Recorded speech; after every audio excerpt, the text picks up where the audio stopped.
Here's Rafa. The microphone is running. Again, the beginning again, sorry. Is running the microphone? It's good.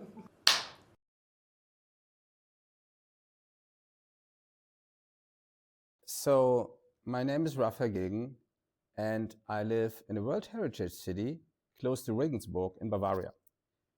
I work for Vitra now since, I would say, 10 years as a trend scout. My agenda is the future of work.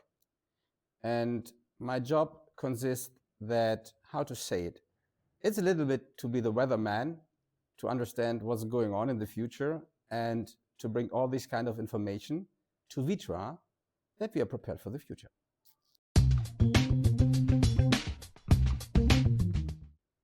Okay, there are a lot of shifts, but I would say the biggest shift is that in mankind, the first time we get with artificial intelligence a tool which is active. So the old tools in the past, a screwdriver, your computer, there was passive tools, but now we get tools which augment us, and that is a massive shift.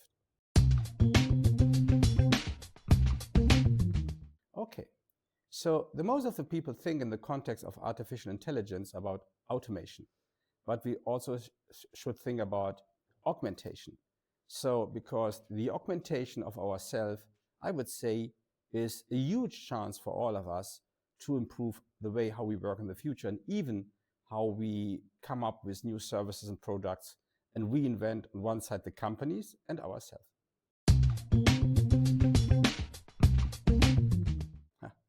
So in industry, if you talk with industry leaders, they talk about Industry 5.0. Industry 5.0 is, I would say, the best connection between human and machines. And at the end, it depends. Easy task and easy decisions could be done by our AI agents, but other tasks, critical one or critical decisions, will be done by us as humans.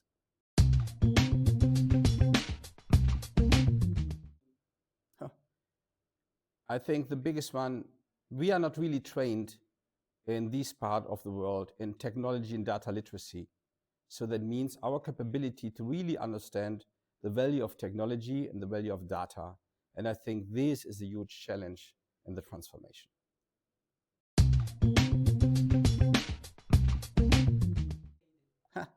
So I recommend the latest report of the World Economic Forum. It's called The Future of Job Reports 2025. And number 1 is everything about artificial intelligence and cybersecurity. Number 3 is technology literacy. And number 4 is critical thinking.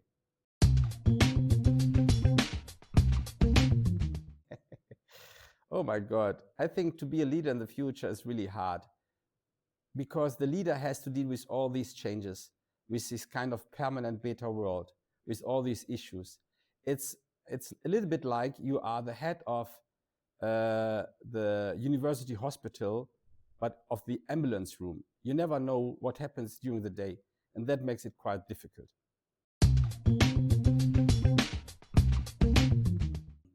So there was, in Davos at the World Economic Forum, there was a quote from Mark Benioff, the CEO of Salesforce, and he mentioned that we are now, as he's now one of the last generation of CEOs, they only deal with humans, because in the future we have to deal with humans, with machines and agents and robots. And I would say this will be a real challenge for the corporate culture in the future.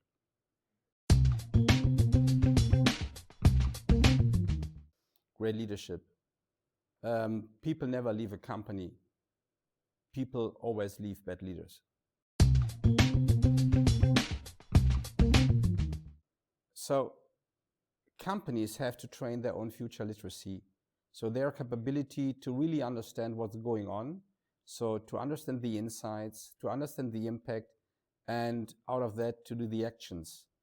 And I would say for the most of the company, the future doesn't exist. It was something, but it didn't, it didn't affect them.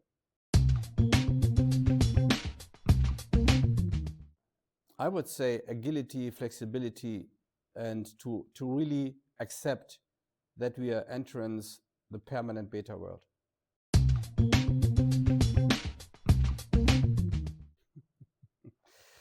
Okay, for long-term business success. So what is long-term? I would say we can oversee 5 years from now, but not more than 5 years from now. And to really be successful is to be agile, to reduce hierarchies, to be open, to speed up, to understand science that it is.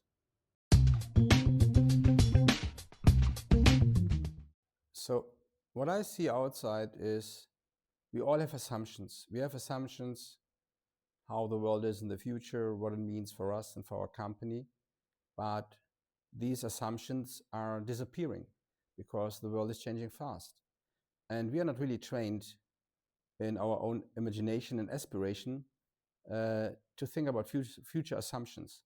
And I think to deal with assumptions in the future is a little bit like the gymnastic of tomorrow, the brain yoga. And it's really necessary to do that, to train your own assumptions and to think about that.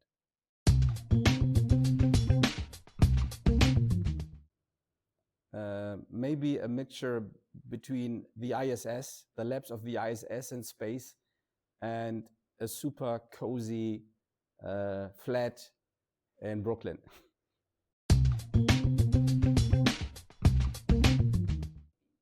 Endurance. I would say the amount of encounters I have during the week, because I have the privilege to talk to the brightest, smartest, and craziest people on planet, and you learn so much from them.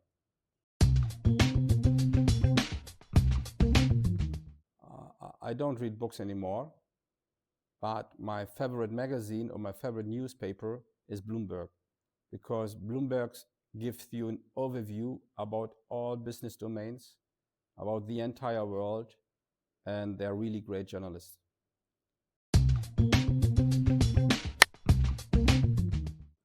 Oh, honestly, I have not that issue, but I live on a farm, hidden from the world. So, and we take care about ourselves.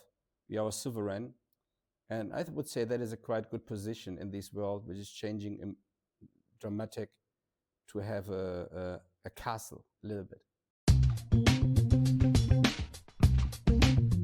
I would be a ranger in the Bavarian forest.